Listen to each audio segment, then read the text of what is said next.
आज 30 तारीख थी और पति को सैलरी मिलने वाली थी। पति जैसे ही घर पहुंचा, पत्नी ने पूछा, क्या आपको आज सैलरी मिल गई? तो पति ने मुस्कुराते हुए कहा कि हाँ मिल गए, और जो ओवर टाइम किया था उसके भी पैसे मिले हैं। पत्नी खुश होते हुए बोली, ये तो ठीक है, बढ़िया बात है। उसने आगे कहा कि तो ये तय रहा कि अगले संडे को हम शॉपिंग के लिए चलेंगे। पति पत्नी के इसी बातचीत के बीच पति का फ़ोन बजा। ये फ़ोन उसकी माँ का था। उसने फ़ोन उठाते हुए कहा कि माँ आप कैसे हो? माँ ने कहा कि मैं ठीक हूँ। फिर उसने अपने बेटे से पूछा कि बेटा तुम कैसे हो? तो उसने अपना हालचाल भी ठीक बताया।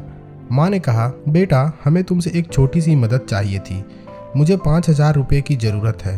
चूँकि पति अपने सारे काम पत्नी से पूछ कर करता था, इसीलिए उसने पूछा कि माँ ने 5,000 रुपये मांगे हैं, तो क्या मैं उन्हें 5,000 दे दूँ? पत्नी ने झिड़कते हुए कहा कि हम इतने सारे पैसे कहाँ से देंगे?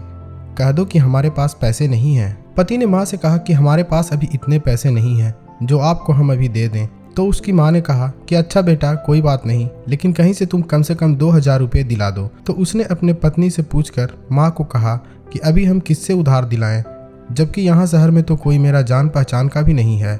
और इस तरह उसने अपनी माँ को 2,000 रुपये के लिए भी मना कर दिया।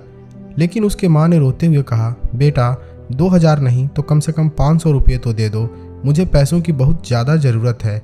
इस बार बेटे के आंखों में भी आंसू थे। उसने अपने पत्नी से मिन्नत करते हुए कहा कि कम से कम माँ को 500 रुपये तो देने दो, क्या पता माँ को बहुत ज़रूरी काम हो। पत्नी ने पैसों के नाम से झुंझलाते हुए कहा कि इतने पैसों को उनको क्या ज़रूरत है।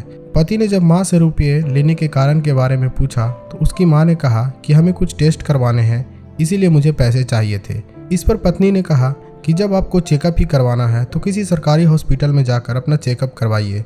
इस पर इधर से उसकी माँ बोली कि बेटा सरकारी अस्पताल में गई थी, लेकिन वहाँ पर कोई डॉक्टर इलाज के लिए नहीं था। इधर से पत्नी ने अपना अंतिम जवाब देते हुए पति से कहा कि कह दीजिए कि हम 500 रुपये भी नहीं दे सकते हैं।